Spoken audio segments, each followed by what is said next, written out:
Hello friends, welcome to my channel study for you. So guys, जैसा कि आज जो आपका आरपीएफ कांस्टेबल का 10 मार्च के फर्स्ट शिफ्ट का एग्ज़ाम हो गया दोस्तों, जिसका जो है मैं आपको बिल्कुल 100% एक्यूरेट आंसर के साथ जो है इस वीडियो में बताऊंगा। तो देख लेते हैं कि किस प्रकार के जो है आज आपके 10 मार्च के फर्स्ट शिफ्ट के एग्ज़ाम में जो है प्रश्न पूछे गए हैं। उससे पहले एक बात और दोस्तों, कि जिन्होंने भी अगर चैनल को सब्सक्राइब नहीं किया है तो आरपीएफ कांस्टेबल एग्जाम से रिलेटेड पर्पल की अपडेट के लिए जो है चैनल को सब्सक्राइब जरूर कर दीजिएगा। और बगल में ही आपको एक बेल आइकन यानी घंटी का निशान भी दिख रहा होगा, तो आप उसे भी जो है जरूर प्रेस कर दीजिएगा। तो चलिए वीडियो को स्टार्ट करते हैं। तो आपका पहला क्वेश्चन आया था कि राज तरंगिणी के लेखक कौन थे। तो देखिए, राज तरंगिणी जो पुस्तक है ना, ये आपके 12वीं शताब्दी ईस्वी में जो है कश्मीरी इतिहासकार कलहन के द्वारा जो है आपका लिखा गया था, जो कि आपका संस्कृत भाषा में जो इसे लिखा गया था। तो कलहन आपका यहाँ पे करेक्ट आंसर होगा। नेक्स्ट क्वेश्चन आपका यहाँ पर आया था कि भारत में सहायक संधि को जो है ना, ये किसने लागू किया था। तो देखिए, वेलजली के द्वारा जो है ये आपका सहायक संधि को जो ये आपका लागू किया गया था। और वेलजली जो है ना, ये आपका वर्ष 1798 से जो है ये आपका वर्ष 1805 तक जो है ये भारत के गवर्नर जनरल रहे थे। और ये संधि जो है ना, ये आपके ब्रिटिश ईस्ट इंडिया कंपनी और भारतीय रियासतों के मध्य हुआ था। तो ये पॉइंट भी आप ध्यान में रखिएगा। तो वेलजली आपका करेक्ट आंसर होगा। इसके अलावा एग्जाम में यहाँ से एक प्रश्न पूछा जाता है कि भारत के किस शासक ने जो है सबसे पहले वेलजली की सहायक संधि को जो ये आपका स्वीकार किया था। तो देखिए, जो आपके हैदराबाद के जो निजाम थे ना, इन्होंने जो है सबसे पहले जो है वेलजली के सहायक संधि को जो है ये स्वीकार किया था। तो ये फैक्ट भी आपको ध्यान में रखना है। नेक्स्ट क्वेश्चन आपका यहाँ पर था कि भारतीय भूभाग विश्व के कुल भौगोलिक क्षेत्रफल का जो है ना, ये कितना प्रतिशत है। तो देखिए, भारत दुनिया के कुल भौगोलिक क्षेत्रफल का लगभग आपका 2.4% हिस्सा है। और भारत का जो कुल क्षेत्रफल है नहीं, ये आपका कितना है, तो ये आपका 32,87,479 वर्ग किलोमीटर है। और क्षेत्रफल के हिसाब से भारत दुनिया का जो है ये आपका 7वां सबसे बड़ा देश है। और जनसंख्या की दृष्टि से जो है भारत जो है आपका सबसे बड़ा देश है। तो ये पॉइंट भी आप ध्यान में रखिएगा। तो 2.4% आपका करेक्ट आंसर होगा। नेक्स्ट आपका क्वेश्चन यहाँ पर आया था कि 2024 में यस बैंक के जो नए महानिदेशक है ना, ये कौन बने हैं। तो देखिए, मैं आपको बता दूं कि 11 दिसंबर 2024 से जो है 3 साल के लिए यस बैंक के जो नए कार्यकारी निदेशक है ना, यानी या जो आपके ईडी जो है ना, ये आपके मनीष जैन को जो ये आपका नियुक्त किया गया है। तो मनीष जैन आपका करेक्ट आंसर होगा। नेक्स्ट आपका क्वेश्चन यहाँ पर आया था कि 6 से 14 वर्ष की आयु के प्रत्येक बच्चे को जो है निःशुल्क और अनिवार्य शिक्षा का अधिकार कौन सा मौलिक कर्तव्य है। तो देखिए, मैं आपको बता दूं कि 6 से 14 वर्ष की आयु के प्रत्येक बच्चे को निःशुल्क और अनिवार्य शिक्षा का जो अधिकार है ना, ये आपका 11वां मौलिक कर्तव्य है। और ये जो आपका 11वां मौलिक कर्तव्य है ना, ये आपके 86वें संविधान संशोधन जो कि आपका वर्ष 2002 में हुआ था, और इसके जरिए जो हमारे संविधान में 11वें मौलिक कर्तव्य को जो ये आपका जोड़ा गया था। तो 11वां मौलिक कर्तव्य आपका यहाँ पे करेक्ट आंसर होगा। इसके अलावा मैं आपको बता दूं कि 86वें संविधान संशोधन अधिनियम के तहत ही जो है हमारे संविधान में अनुच्छेद 21A जो कि आपका एक मौलिक अधिकार है, इसे भी जो आपका जोड़ा गया था। तो ये पॉइंट भी आप ध्यान में रखिएगा। नेक्स्ट आपका यहाँ पर आता है कि भारत में सबसे बड़ा डेल्टा का जो निर्माण है ना, निम्नलिखित में से कौन सी 2 नदियां जो वो करती है। तो देखिए, भारत में सबसे बड़े डेल्टा का जो निर्माण है ना, ये आपका गंगा और ब्रह्मपुत्र नदियां मिलकर जो ये करती है। और ये जो आपका गंगा और ब्रह्मपुत्र नदियां है ना, इसे जो आपका सुंदरवन डेल्टा भी जो वो कहा जाता है। और ये जो आपका सुंदरवन डेल्टा ये किस राज्य में स्थित है, तो ये आपका भारत के पश्चिम बंगाल राज्य में स्थित है। और इसे आपका वर्ष 1987 में जो है यूनेस्को के विश्व धरोहर स्थल के रूप में भी जो इसे नामित किया गया था। तो गंगा और ब्रह्मपुत्र नदियां आपका करेक्ट आंसर होगा। नेक्स्ट आपका क्वेश्चन यहाँ पर आया था कि प्रायद्वीपीय पठार का जो निर्माण है ना, ये कैसे हुआ है। तो देखिए, भारत का प्रायद्वीपीय पठार जो है ये आपका गोंडवाना महाद्वीप के टूटने और बहने से जो ये आपका बना हुआ है। और ये जो आपका सबसे पुराने विभाग का जो वो हिस्सा है। और ये जो पठार है ना, ये आपका क्रिस्टलीय, आग्नेय और रूपांतरित चट्टानों से जो ये आपका बना हुआ है।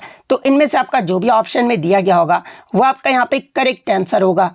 नेक्स्ट आपका यहाँ पर क्वेश्चन आया था कि राज्य भाषा आयोग गठित करने के प्रावधान जो है संविधान के कौन से अनुच्छेद में वर्णित है। तो देखिए, मैं आपको बता दूं कि अनुच्छेद 44 में जो है 344 में जो है राज्य भाषा आयोग का वर्णन जो वो किया गया है। और ये जो आपका अनुच्छेद संविधान के भाग 17 में जो ये आपका शामिल है, तो अनुच्छेद 344 आपका करेक्ट आंसर होगा। और देखिए भारतीय संविधान का अनुच्छेद 343 के क्लोज 1 में आपका ये कहा गया है कि देवनागरी लिपि में हिंदी को जो आपका संघ की राजभाषा जो है ये आपका घोषित किया गया है। तो ये फैक्ट भी आपको ध्यान में रखना है। तो अनुच्छेद 344 आपका करेक्ट आंसर होगा। नेक्स्ट आपका क्वेश्चन यहाँ पर आया था कि भारतीय संविधान में किस संवैधानिक संशोधन के द्वारा जो है सहकारी समितियों को जो है ना ये आपका संवैधानिक दर्जा जो वो दिया गया था। तो देखिए मैं आपको बता दूं कि ये जो आपका 57वां जो संविधान संशोधन हुआ था ना, यानी 97 जो आपका संविधान संशोधन हुआ था, जो कि आपका वर्ष 2011 में हुआ था। और इस अधिनियम ने जो है सहकारी समितियों को जो है संवैधानिक दर्जा और संरक्षण जो वो दिया था। तो 97 आपका यहाँ पर करेक्ट आंसर होगा। इसके अलावा मैं आपको बता दूं कि इस संदर्भ में आपके संविधान संशोधन में आपके 3 परिवर्तन भी जो वो किए गए थे। और वो 3 परिवर्तन कौन कौन से थे? तो देखिए इसने सहकारी समिति बनाने के अधिकार को मौलिक अधिकार यानी अनुच्छेद 19 भी जो वो बनाया गया था।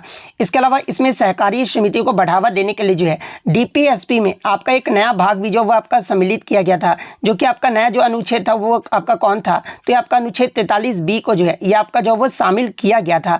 इसके अलावा मैं आपको बता दूं कि इसमें आपके जो है यानी 97वें संविधान संशोधन के तहत ही जो है आपका एक नया भाग 9B को भी जो वो जोड़ा गया था, जिसका शीर्षक जो रहा था ये आपका सहकारिता समिति रहा था।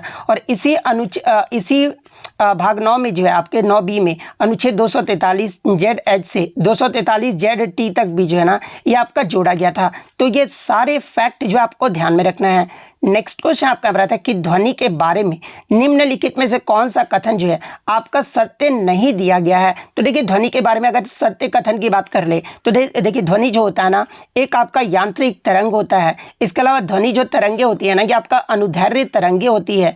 ध्वनि तरंग एक माध्यम से दूसरे माध्यम में यात्रा कर सकती है। ध्वनि तरंगों की जो गति है ना माध्यम के गुणों पर जो ये आपका निर्भर करता है। इसके अलावा ध्वनि तरंगों की चाल जो है ये आपके गैसों में न्यूनतम और ठोस में जो ये आपका सबसे ज़्यादा जो वो देखने को मिलता है। इसके अलावा ध्वनि तरंगों की गति वायु में जो है ये आपका 332 मीटर प्रति सेकंड होती है। और ध्वनि तरंगे निर्वात में जो ये आपका यात्रा नहीं कर सकती है। तो इनमें से आपका 3 कथन तो आपका सत्य जो वो दिया गया होगा। इसके अलावा जो असत्य कथन दिया गया होगा ना कि ध्वनि तरंगे जो है ना ये आपका अनुपस्थित तरंगे होती है, तो ये जो आपका गलत कथन दिया गया है। इसके अलावा समान तीव्रता वाली 2 ध्वनि तरंगों की प्रबलता हमेशा बराबर होती है, ये भी आपका गलत कथन जो वो दिया गया है। ध्वनि शुष्क हवा की तुलना में नम हवा में तेजी से यात्रा करती है, ये भी आपका जो वो गलत कथन जो वो दिया गया है। तो इनमें इन तीनों में से आपका जो भी कथन दिया गया होगा वो आपका यहाँ पे करेक्ट आंसर होगा। नेक्स्ट आपका क्वेश्चन यहाँ पर आया था कि घाटम कौन से वाद्य यंत्र का प्रकार है? तो देखिए घाटम की बात कर ले तो ये जो आपका ताल वाद्य यंत्रों में से एक है। और ये जो आपका एक बड़ा संकीर्ण मुंह वाला मिट्टी का बर्तन होता है, जिसमें आपका घाटम को टक्कर देकर जो ये आपका बजाया जाता है। और इसे आपका घना वाद्य भी जो वो कहा जाता है। तो ताल वाद्य यंत्र आपका करेक्ट आंसर होगा। नेक्स्ट आपका क्वेश्चन यहाँ पर आया था कि चुंबकीय की दिशा के बारे में कौन सा कथन जो है ना ये आपका सत्य जो वो दिया गया है? तो देखिए चुंबकीय क्षेत्र की दिशा के बारे में अगर सही कथन की बात कर ले तो ये किसी बिंदु पर स्थित उत्तरी ध्रुव पर लगने वाले बल की दिशा होती है। तो ये तो आपका सही कथन दिया गया है। चुंबकीय क्षेत्र रेखाएं जो होती है ना ये आपका बंद वक्र होती है, ये भी आपका सही कथन दिया गया है। चुंबकीय क्षेत्र रेखाएं चुंबक के उत्तरी ध्रुव से जो ये आपका निकलता है और दक्षिणी ध्रुव में जो ये आपका प्रवेश करता है। इसके अलावा चुंबकीय क्षेत्र रेखाएं जो है एक दूसरे को नहीं काटता है। और चुंबकीय क्षेत्र रेखाएं जो है ना चुंबक के बाहर उत्तरी ध्रुव से दक्षिणी ध्रुव तक जो है और अंदर से दक्षिण से उत्तर की ओर जो है ये आपका सतत लूप जो वो बनाता है। तो इनमें से आपका जो भी कथन दिया गया होगा वो आपका यहाँ पे करेक्ट आंसर होगा, क्योंकि मैंने ये सारे जो कथन बताया है वो आपके चुंबकीय क्षेत्र की दिशा में सारे ही कथन जो वो आपके सत्य दिए गए हैं। नेक्स्ट आपका क्वेश्चन यहाँ पर आया था कि मिथुन चक्रवर्ती को 54वां दादा साहेब फाल्के पुरस्कार जो है ना निम्नलिखित में से किस तारीख को 2024 में जो वो दिया गया था? एग्जैक्ट डेट जो आपसे पूछ लिया गया था। अब एग्जैक्ट डेट हर किसी को थोड़े याद रहता है। तो देखिए मैं आपको बता दूं कि मिथुन चक्रवर्ती को 8 अक्टूबर 2024 को जो है ना ये आपका दादा साहेब फाल्के पुरस्कार से जो वो सम्मानित किया गया था। और ये जो सम्मान है ना 1970वें राष्ट्रीय फिल्म पुरस्कार समारोह में जो है ये आपका दिया गया था। तो 8 अक्टूबर 2024 आपका करेक्ट आंसर होगा। इसके अलावा अगर बात कर ले दादा साहेब फाल्के पुरस्कार के बारे में तो देखिए ये जो पुरस्कार है ना ये आपके प्रति वर्ष राष्ट्रीय फिल्म पुरस्कारों के साथ प्रदान किया जाता है। और इसमें विजेताओं को जो है ना ये आपके 10 लाख रुपए का नगद पुरस्कार, 1 स्वर्ण कमल पदक तिलक और एक शॉल भी जो वो दिया जाता है। इसके अलावा इसकी जो शुरुआत है यानी आपका जो दादा साहेब फाल्के पुरस्कार जो है ये आपका पहली बार 1969 में जो वो दिया गया था और पहली प्राप्तकर्ता कौन थी, तो ये आपका देविका रानी थी। इसके अलावा 2021 का जो दादा साहेब फाल्के पुरस्कार ये किसे दिया गया था, तो ये आपके वहीदा रहमान को जो वो दिया गया था। तो ये सारे फैक्ट जो आपको ध्यान में रखना है। नेक्स्ट आपका क्वेश्चन यहाँ पर आया था कि निम्नलिखित में से कौन सा अधिनियम जो है ना ये आपका मॉन्टेग्यू चेम्सफोर्ड रिपोर्ट पर आधारित था। तो देखिए ये जो आपका भारत सरकार अधिनियम 1919 था ना, जिसे आपका मॉन्टेग्यू चेम्सफोर्ड रिपोर्ट के नाम से भी जो वो जाना जाता है और ये जो आपका वो आधारित था। तो भारत सरकार अधिनियम 1919 आपका करेक्ट आंसर होगा। इसके अलावा मैं आपको बता दूं कि ये जो आपका अधिनियम है ना ये आपका यूनाइटेड किंगडम की संसद ने जो वो पारित किया था और ये अधिनियम भारत में स्वशासन की मांगों को जो है पूरा करने के लिए जो ये आपका बनाया गया था। इसके अलावा भारत सरकार अधिनियम 1919 की बात कर ले तो देखिए इस अधिनियम के जरिए जो है केंद्र और प्रांतों के बीच जो है प्रशासन के विषयों को भी जो है आपका बांटा गया था और इसी अधिनियम के जरिए शासन में भारतीयों की भागीदारी भी जो वो बढ़ाई गई थी। इसी अधिनियम के जरिए राज्य परिषद और विधानसभा की स्थापना भी जो वो किया गया था। इसी अधिनियम के जरिए जो है केंद्र में द्विसदनीयता की शुरुआत भी जो वो आपका किया गया था। इस अधिनियम के जरिए प्रांतों में शासन की दोहरी प्रणाली भी जो ये आपका शुरू किया गया था और इसी अधिनियम के जरिए प्रत्यक्ष चुनाव और सांप्रदायिक मताधिकार का विस्तार भी जो वो किया गया था। तो ये सारे फैक्ट जो आपको ध्यान में रखना है। नेक्स्ट आपका यहाँ पर क्वेश्चन आया था कि 1916 में मॉन्टेग्यू चेम्सफोर्ड जो ना ये कौन से पद पर थे, तो ये जो उस समय भारत के वासराय थे। तो भारत के वासराय आपका करेक्ट आंसर होगा। नेक्स्ट आपका क्वेश्चन यहाँ पर आया था कि 1793 ईस्वी में अस्थाई बंदोबस्त लागू होने के समय जो है भारत के गवर्नर जनरल कौन थे। तो देखिए इस समय जो भारत के गवर्नर जनरल थे ना ये आपके कार्नवालिस थे और अस्थाई बंदोबस्त लागू कब हुआ था, तो ये आपका 1793 में हुआ था और तो कार्नवालिस आपका करेक्ट आंसर होगा। और देखिए इसी प्रणाली को जो है यह आपका जमींदारी प्रणाली के रूप में भी जो वो जाना जाता है। तो ये पॉइंट भी आप ध्यान में रखिएगा। इसके अलावा अगर बात कर ले कार्नवालिस के बारे में तो इन्हें जो आपका भारत में सिविल सेवाओं का जनक के रूप में भी जो वो जाना जाता है। एग्जाम में प्रश्न बनता है कि भारत में सिविल सेवाओं के जनक के रूप में जो ये किससे जाना जाता है, तो ये आपके कार्नवालिस को जो वो जाना जाता है। तो ये फैक्ट भी आपको ध्यान में रखना है। नेक्स्ट आपका क्वेश्चन यहाँ पर आया था कि बजट 2024-25 में काशी विश्वनाथ कॉरिडोर मंदिर की तरह किस और अन्य मंदिर को बनाने की घोषणा जो वो किया गया है। तो देखिए मैं आपको बता दूं कि यूनियन बजट 2024-25 में केंद्रीय वित्त मंत्री निर्मला सीतारमण ने जो है बिहार के विश्व प्रसिद्ध धार्मिक पर्यटन केंद्र गया के विष्णुपद मंदिर और बोध गया के महाबोधि मंदिर को जो है ना ये काशी विश्वनाथ की तर्ज पर कॉरिडोर में विकसित करने का ऐलान जो वो किया गया था। तो ऑप्शन में या तो आपका विष्णुपद मंदिर दिया गया होगा या फिर आपका महाबोधि मंदिर दिया गया होगा। तो इन दोनों में से जो भी ऑप्शन में दिया गया होगा वो आपका यहाँ पे करेक्ट आंसर होगा या फिर दोनों ही ऑप्शन में आपके जो वो दिए गए होंगे एक साथ। नेक्स्ट आपका क्वेश्चन यहाँ पर आया था कि सैयद वंश का शासनकाल जो है ये कब से कब तक रहा था। तो देखिए सैयद वंश की बात कर ले तो देखिए सैयद वंश का जो शासनकाल है ना ये आपका 1414 से लेकर जो है 1451 तक रहा था और ये जो आपके दिल्ली सल्तनत का जो है चौथा राजवंश रहा था और इस वंश के 4 शासकों ने जो है 37 सालों तक जो वो शासन किया था। और सैयद वंश की जो स्थापना है ना ये आपके मुल्तान के पूर्व गवर्नर खिज्र खान के द्वारा जो है इसकी स्थापना जो वो किया गया था। तो 1414 से 1451 आपका करेक्ट आंसर होगा। इसके अलावा मैं आपको बता दूं कि ये जो आपका सैयद वंश है ये किसके वंश के पतन के बाद उभरा था, तो ये आपका तुगलक वंश के पतन के बाद उभरा था। और सैयद वंश के जो अंतिम शासक थे ना ये आपके अलाउद्दीन आलम शाह थे और सैयद वंश के शासनकाल में ही जो है आपके लोधी वंश की स्थापना भी जो वो किया गया था। यानी सैयद वंश के बाद कौन सा वंश आपका आया था, तो ये आपका लोधी वंश आया था। तो ये सारे फैक्ट जो आपको ध्यान में रखना है। नेक्स्ट अगर बात कर ले तो देखिए बहलोल लोधी ने जो है वजीर खान की मदद से जो है आलम शाह को जो है हरा कर लोधी वंश की जो वो शुरुआत की थी। यानी लोधी वंश की जो स्थापना ये किसके द्वारा किया गया था, तो ये आपके बहलोल लोधी के द्वारा जो वो किया गया था।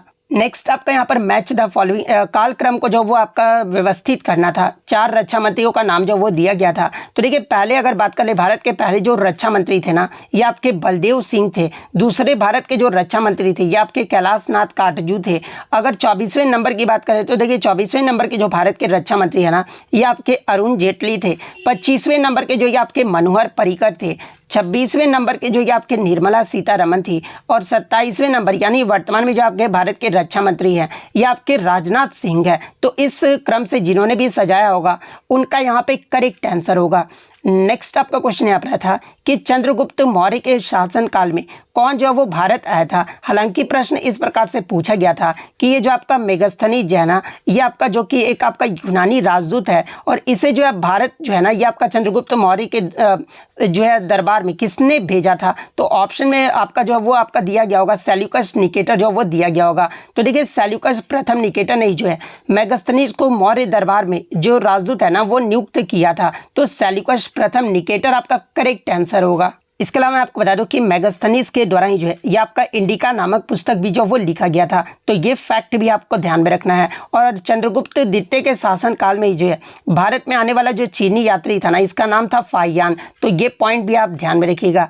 नेक्स्ट आपका क्वेश्चन यहाँ पर आया था कि लैक्टिक अम्ल निम्नलिखित में से रसोई घर के किस सामान में जो ये पाया जाता है। तो देखिए लैक्टिक अम्ल जो है ना, ये आपका खट्टे दूध और दही में जो ये आपका पाया जाता है। तो ऑप्शन में आपका दही जो वो दिया गया था। तो दही आपका यहाँ पे करेक्ट आंसर होगा। और देखिए दूध का भी जो खट्टापन का कारण बनता है ना, ये आपका लैक्टिक एसिड ही बनता है। तो ये पॉइंट भी आप ध्यान में रखिएगा।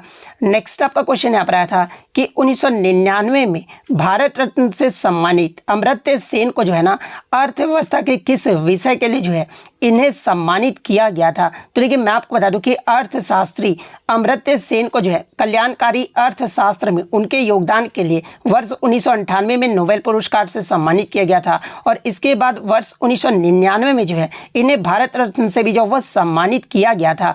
तो अर्थशास्त्र आपका करेक्ट आंसर होगा। नेक्स्ट आपका क्वेश्चन यहाँ पर आया था कि निम्नलिखित में से कौन सा वाद्यंत्र जो है ना ये आपका मिजोरम राज्य का है। तो देखिए मिजोरम राज्य के अगर वाद्यंत्र की बात कर ले तो देखिए खुआंग, दार, इसके अलावा बेंग बुंग, सेकी, तलखुआंग, ये सभी जो वाद्यंत्र है ना ये आपके मिजोरम राज्य के जो पारंपरिक वाद्यंत्र हैं। और इनका जो इस्तेमाल है ना ये आपका त्योहारों और नृत्य में जो वो किया जाता है। तो इनमें से आपका जो भी ऑप्शन में दिया गया होगा वो आपका यहाँ पे करेक्ट आंसर होगा। नेक्स्ट आपका क्वेश्चन यहाँ पर आया था कि निम्नलिखित में से किस पंचवर्षीय योजना में जो है कृषि और सिंचाई पर जो ये आपका ध्यान दिया गया था। तो देखिए मैं आपको बता दूं कि पहली और तीसरी पंचवर्षीय योजना में जो है ना ये आपका कृषि और सिंचाई पर जो ये आपका ध्यान दिया गया था। तो या तो ऑप्शन में आपका पहली पंचवर्षीय योजना दिया गया होगा या फिर आपका तीसरी पंचवर्षीय योजना दिया गया होगा। तो इन तीनों में दोनों में से आपका जो भी ऑप्शन में दिया गया होगा वो आपका यहाँ पे करेक्ट आंसर होगा। नेक्स्ट आपका क्वेश्चन यहाँ पर आया था कि किस आंदोलन ने जो है विदेशी वस्तुओं का बहिष्कार किया था। तो देखिए स्वदेशी आंदोलन में जो है विदेशी वस्तुओं का बहिष्कार जो वो किया गया था। और ये जो आंदोलन है ना ये आपका वर्ष 1905 में जो है बंगाल के विभाजन के बाद शुरू हुआ था। और इस आंदोलन को जो मकसद था ना ये आर्थिक आत्मनिर्भरता हासिल करना और ब्रिटिश शासन से जो वो आज़ादी पाना था। तो स्वदेशी आंदोलन आपका करेक्ट आंसर होगा।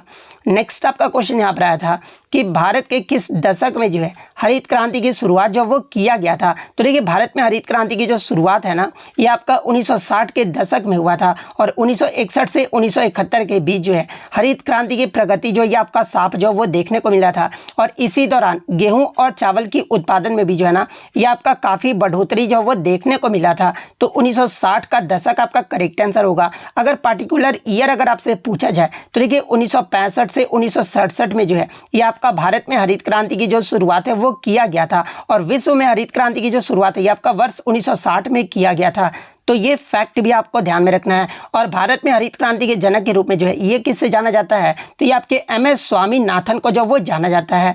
नेक्स्ट आपका क्वेश्चन यहाँ पर आया था कि प्रधानमंत्री जनधन योजना के तहत अब तक कुल कितने खाता जो वो खोले गए हैं। हालांकि मैं आपको बता दूं कि अक्टूबर 2024 तक जो आपका पूछा गया था। तो देखिए अक्टूबर 2024 तक प्रधानमंत्री जनधन योजना में जो है ना अब तक आपके 53 करोड़ जो है ना ये आपका खाता जो वो खोला गया है। तो 53 करोड़ ऑप्शन में आपका दिया गया होगा। तो 53 करोड़ आपका करेक्ट आंसर होगा। जब दिसंबर 2024 तक अगर पूछा जाए तो देखिए दिसंबर 2024 तक आपके जो जनधन खाता योजना के तहत आपके जो कुल खाता है ना ये आपका 54.03 करोड़ जो वो खोला गया था।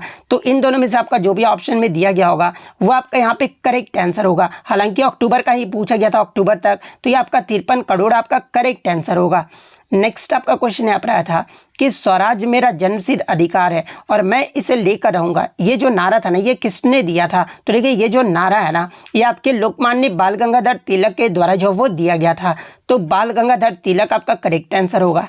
नेक्स्ट आपका क्वेश्चन यहाँ पर आया था कि दीपम 2.0 योजना जो है ना, ये किस राज्य के द्वारा जो है इसे शुरू किया गया था? तो देखिए, मैं आपको बता दूं कि 1 नवंबर को आंध्र प्रदेश के मुख्यमंत्री चंद्रबाबू नायडू ने जो है श्रीकाकुलम जिले के एडपुरम का जो वो दौरा किया था और दीपम 2.0 योजना का जो है वो शुभारंभ किया था, जिसका उद्देश्य जो है महिलाओं को मुफ्त गैस सिलेंडर प्रदान करके उन्हें सशक्त बनाना था। तो आपका आंध्र प्रदेश आपका करेक्ट आंसर होगा। नेक्स्ट आपका यहाँ पर आता है कि भारत ने मार्च 2024 में जो है किसके साथ व्यापार और आर्थिक साझेदारी के समझौते यानी टेपा पर जो है ना, ये आपके दस्तखत जो वो कर दिए हैं।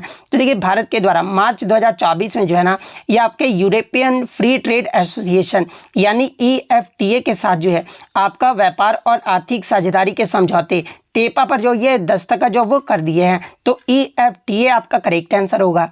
नेक्स्ट आपका क्वेश्चन यहाँ पर आया था कि भरत मुनि ने किसमें जो है घन वाद्य यंत्रों का जिक्र जो वो किया है? तो देखिए, भरत मुनि ने जो है नाट्य शास्त्र में जो है ना, ये घन वाद्य यंत्रों का जिक्र जो वो किया है। और भरत मुनि ने वाद्य यंत्रों को जो है ये 4 वर्गों में भी जो वो बांटा है। और वो 4 वर्ग कौन कौन से हैं? तो पहला आपका अवनद वाद्य है, जो कि आपके झिल्ली वाले या टक्कर वाले वाद्य यंत्र होते हैं। घन वाद्य जो है ये आपके ठोस या जो है आपके इडियोफोन वाले वाद्य यंत्र होते हैं। सुधीर वाद्य जो है ना, ये आपके पवन या ईयरफोन वाद्य यंत्र होते हैं। तातवाद की बात करें तो ये आपके तार वाले जो है कार्डोफोन वाद्य यंत्र होते हैं। तो ये फैक्ट भी आपको ध्यान में रखना है। नेक्स्ट आपका क्वेश्चन यहाँ पर आया था कि which of the following is not the characteristics of sound wave, यानी निम्नलिखित में से कौन सा ध्वनि तरंग की जो है ना, ये आपका विशेषता नहीं है? तो ऑप्शन में आपका एक जो है ट्रांसवर्स वेव जो वो दिया गया था। तो ये वाला जो है ना आपका विशेषता नहीं है ध्वनि तरंग की, क्योंकि जो आपका ध्वनि तरंग होता है ना, ये आपका ट्रांसवर्स वेव्स नहीं बल्कि आपका जो लॉन्गिट्यूडनल मैकेनिकल वेव होता है। यानी ध्वनि तरंग जो होता है ना, एक आपका अनुदैर्ध्य यांत्रिक तरंग होता है, ना कि आपका अनुप्रस्थ तरंग होता है। तो ये वाला ऑप्शन ट्रांसवर्स वेव जो है आपका यहाँ पे करेक्ट आंसर होगा। इसके अलावा अगर मैथ्स की बात कर ले तो मैथ्स के प्रश्न जो है विनोद बिश्नोई ने जो है वो भेजे। जीके के प्रश्न भी जो है इन्होंने ही भेजे थे, बहुत सारे प्रश्न। तो मैथ्स के प्रश्न इन्होंने भेजे थे कि नंबर सिस्टम में कौन सी संख्या 8 से विभाज्य है। इस प्रकार का आपका एक प्रश्न जो वो देखने को मिला था। निम्नलिखित में से कौन सी संख्या जो इनमें सबसे बड़ी है? नंबर रेशियो में जो आपका पूछा गया था। सबसे छोटी संख्या ज्ञात कीजिए जो दिए गए पदों की जो है सभी से विभाज्य है। इस प्रकार का आपकी मैथ्स भी क्वेश्चन जो वो देखने को मिला था। वह बड़ी से बड़ी संख्या ज्ञात कीजिए जो दिए गए पदों में से जो है सभी से जो वो विभाज्य है। तो इस प्रकार के भी मैथ के क्वेश्चन आपको देखने को मिला था। इसके अलावा डेटा इंटरप्रिटेशन से भी जो आपके प्रश्न देखने को मिले थे। रेशियो एंड प्रोपोर्शन से आपके 2 क्वेश्चन, मेंसुरेशन से आपके 2 question, speed time and distance से आपके 3 क्वेश्चन, टाइम एंड वर्क से आपके 3 क्वेश्चन देखने को मिले थे। सिंपल एंड कंपाउंड स्टेट से जो है आपके 2 CI और 2 SI से आपके प्रश्न देखने को मिले थे। इसके अलावा एवरेज में जो है 5 संख्याओं का औसत 655 है, तो 2 संख्याओं का जो औसत है ये आपका 65 है। तो आपका जो 103 है, शेष 2 संख्याओं का औसत जो वो ज्ञात कीजिए। इस टाइप के जो आपके एवरेज की जो है 3 क्वेश्चन जो वो पूछे गए थे। इसके अलावा एक आपका एवरेज स्पीड से प्रश्न पूछा गया था। 2 प्रश्न जो आपके परसेंटेज से पूछे गए थे। इसके अलावा रिलेशन बिटवीन नंबर से भी आपके प्रश्न जो वो देखने को मिले थे। इसके अलावा प्रॉफिट और लॉस में आपका एक क्वेश्चन था कि एक वास्तुशास्त्र 100 रुपये में खरीदी जाती है और उसे ट्रांसपोर्ट का खर्चा 900 रुपये है और 9000 में उसे जो वो जो बेच दी जाती है, उसका लाभ प्रतिशत जो वो ज्ञात कीजिए। 2 इसी प्रकार के आपके प्रश्न जो वो पूछे गए थे। इसके अलावा फंडामेंटल अरिथमेटिकल ऑपरेशन से भी जो है आपके 3 क्वेश्चन जो वो पूछे गए थे। इसके अलावा इन्होंने बोला था नाम जरूर लीजिएगा, वीडियो में तो मैंने ले लिया है। इसके अलावा विनोद बिश्नोई ने जो है रीजनिंग के भी प्रश्न जो वो भेजे थे टॉपिक की। एनालॉजी से आपका प्रश्न जो वो आज नहीं देखने को मिला था। क्लासिफिकेशन से आपके 2 क्वेश्चन, सीरीज से आपके 3 क्वेश्चन देखने को मिले थे। कोडिंग डिकोडिंग से आपके 4 question, puzzle and sitting arrangement से 4 से 5 क्वेश्चन देखने को मिले थे। ब्लड रिलेशन से आपके 2 क्वेश्चन, डायरेक्शन एंड डिस्टेंस से आपके 2 क्वेश्चन, रैंकिंग एंड ऑर्डर से आपके 3 क्वेश्चन, वेन डायग्राम से आपके 3 क्वेश्चन, सिलोजिज्म से आपके 3 क्वेश्चन, मैथमेटिकल ऑपरेशन से आपके 3 question, number and alphabetical series से आपके 3 क्वेश्चन जो वो देखने को मिले थे। डाटा सफिशिएंसी से आपके 2 क्वेश्चन देखने को मिले थे। स्टेटमेंट एंड कंक्लूजन से आपके कोई भी प्रश्न नहीं देखने को मिले थे। Mirror image and water image से भी आपके कोई प्रश्न जो वो नहीं देखने को मिले थे। पेपर कटिंग एंड फोल्डिंग से भी आपके कोई प्रश्न देखने को नहीं मिले थे। एनालॉजी से जो आपके 3 क्वेश्चन जो वो पूछे गए थे। तो ये जो रहा आज का ओवरऑल रिव्यू रहा था। तो तो अगर आपको वीडियो अच्छी लगी तो वीडियो को जो है लाइक ज़रूर कर दीजिएगा। और इसी तरह आपका एग्जाम होता है तो अपने प्रश्न जो वो भेजिए। अगर आप 20 से 25 क्वेश्चन अगर आप बताते हैं तो मैं आपका नाम जो वो वीडियो में ज़रूर ले लूँगा, ठीक है। तो अगर वीडियो अच्छी लगी तो वीडियो को लाइक कर दीजिएगा और इसी तरह रियल एनालिसिस पाने के लिए जो है चैनल को सब्सक्राइब ज़रूर कर दीजिएगा। और क्वेश्चन कैसे भेजना है तो टेलीग्राम का लिंक आपको डिस्क्रिप्शन में मिल जाएगा, आप वहां से ज्वाइन करके जो है क्वेश्चन जो वो ज़रूर भेज सकते हैं। तो मिलते हैं नेक्स्ट वीडियो में, तब तक thank you, all the best.